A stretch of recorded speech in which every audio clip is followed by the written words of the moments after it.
Welcome to the new section of this course, Iterators. Now let's move on to the video, Building Your Own Iterators. Let's start with building your own iterable range.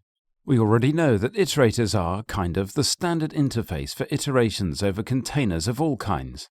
We just need to implement the prefix increment operator, the dereference operator, and the object comparison operator. And then we already have a primitive iterator that fits into the fancy C++ 11 range-based for loop. In this video, we will see how to implement an iterator that just emits a range of numbers when iterating through it. It is not backed by any container structure or anything similar. The numbers are generated ad hoc while iterating. So, let's take a look at the code. In this video, we will implement our own iterator class, and then we will iterate through it. In this code, first we include the header, which enables us to print to the terminal. Our iterator class will be called num_iterator. Its only data member is an integer. That integer is used for counting. The constructor is for initializing it.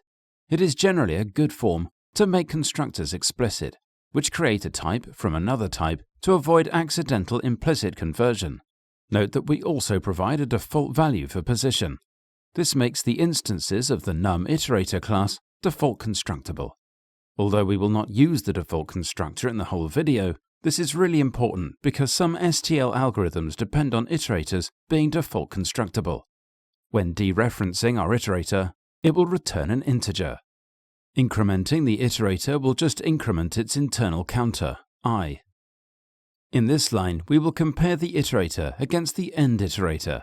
If they are unequal, it will continue iterating.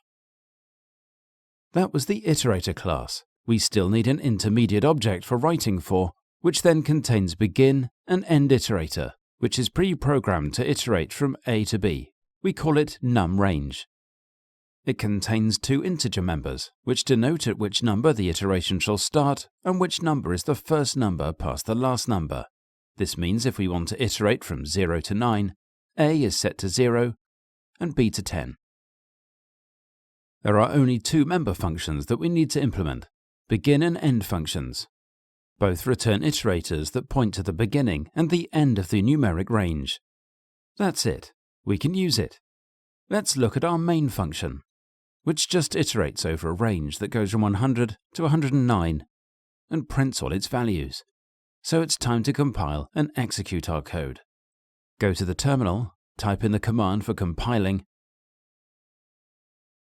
and then executing the code as seen earlier. Cool! After the successful execution, you will get the output as highlighted here. You have built your own iterable class.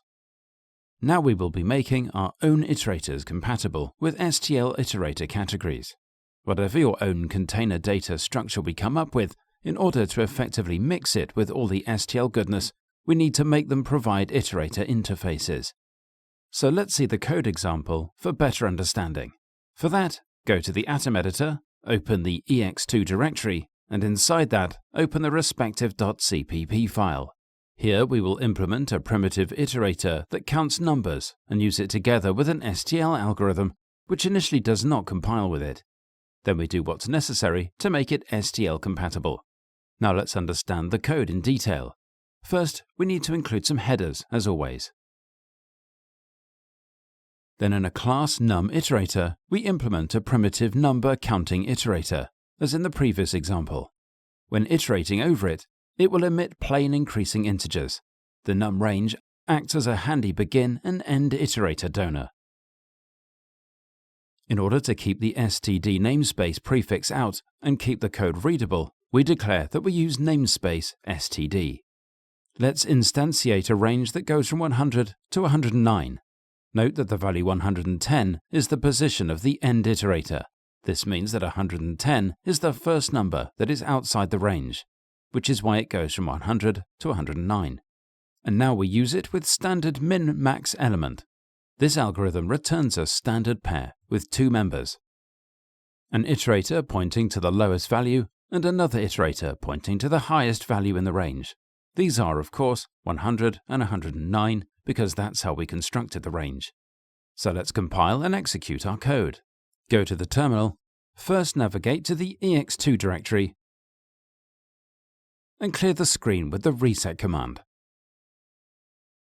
Next, type in the command for compiling the program. After the successful compilation, execute the code using this command. Nice! We have obtained the output here. So here we have come to the end of this video.